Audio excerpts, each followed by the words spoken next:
আমি তোমার কাছে আর জীবনে কোনোদিন ফিরে আসবো না। তুমি আমার জানটা ভিক্ষা দাও বাবা, আর কোনোদিন আমি তোমার সঙ্গে দেখাও করতে আসবো না। তুমি আমার প্রাণটা ভিক্ষা দাও। হুজুর, আমার মেয়েটা আমার এরকম কাকুতে মিনতি করতেছিল, আমি আমি আমি দৃশ্যগুলো তাকায়া দেখতেছিলাম। আর পাশেই ছিল একটা পাথর, আমি পাথরটা উঠাইয়া এত জোরে করে আমি আমার জামিলার উপরে মেরে দিলাম। মারার সাথে সাথে আমার জামিলার একেবারে কপালটা ফেটে পিন্টি দিয়ে রক্ত বের হয়ে গেল। জোরে বলা যাবে না আল্লাহু আকবার। জামিলা ডেকে বলে, বাবা দুইটা হাত জোর করে ধরি, বাবা তুমি আমাকে জানটা ভিক্ষা দাও, আর জীবনে কোনো দিন আমি তোমার সঙ্গে দেখা করব না। এই মরুভূমির পথ তুমি আমাকে ছেড়ে দাও, তুমি আমাকে জানটা ভিক্ষা দাও, আর আমি কোনোদিন তোমার সাথে দেখা করব না।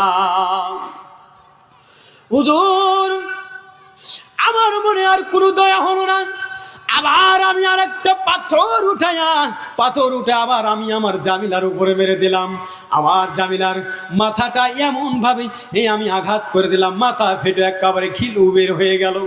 আমার জামিলা শেষ পর্যন্ত আব্বা বলে একটা ডাক দিল, আব্বা বলে একটা ডাক দিল। ডাক দিবার পরে আমার জামিলা দুনিয়ার থেকে বিদায় হয়ে গেল। হুজুর, আমি যে অপরাধ করেছি, আমার জামিলার কথাগুলি আমার শুধু কান পর্যন্ত আসে, তারপরে আমি ক্ষান্ত হলাম না।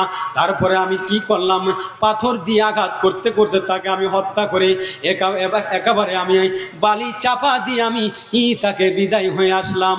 আমার কাছে পেছন দিক দিয়ে কে যেন বারবার ডাক দিচ্ছে, আব্বা আব্বা তুমি আমাকে নিয়ে যাও, আমারই তুমি নিয়ে যাও, আমারই তুমি নিয়ে যাও।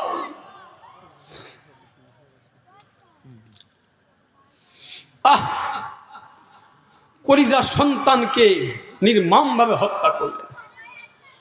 দাহিয়াতুল কালবি এই কথাগুলো বলতেছিলেন, আর আমার নবীজি ডুকরে ডুকরে কাঁদছিলেন। আমার নবীজি ডেকে বলেন, দাহিয়া রে, এমন কাজ কি কোন ব্যক্তি করতে পারে রে দাহিয়া? এমন কাজ কি?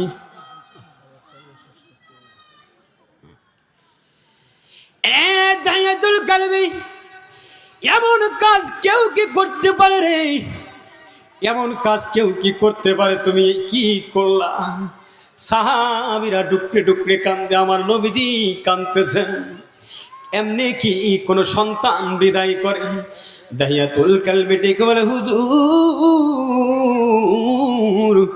আমি জানি না আল্লাহ আমার জীবনে কোনোদিন মাফ করবেনি।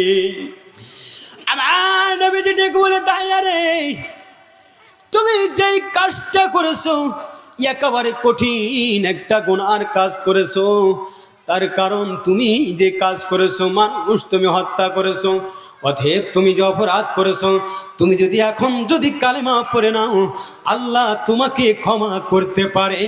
একবার জোরে বলা যাবে না আল্লাহু আকবার। দাহিয়াতুল কালবি ঠিক বলে, হুজুর আর মুহূর্তে দেরি নয়, আমাকে কালেমা পড়া দেন, লা ইলাহা ইল্লাল্লাহু মুহাম্মাদুর রাসূলুল্লাহ সাল্লাল্লাহু আলাইহি ওয়াসাল্লাম। আল্লাহ মাফ করতে পারে কি পারে না? আল্লাহ বলেন, কুল ইয়া ইবাদিয়াল্লাযী আসরাফু আলা আনফুসিহিম লা তাকনাতু মির রাহমাতিল্লাহ ইন্নাল্লাহা ইয়াগফিরুয যুনুবা জামিয়া ইন্নাহু হুয়াল গফুরুর রহিম। সুবহানাল্লাহু আকবার।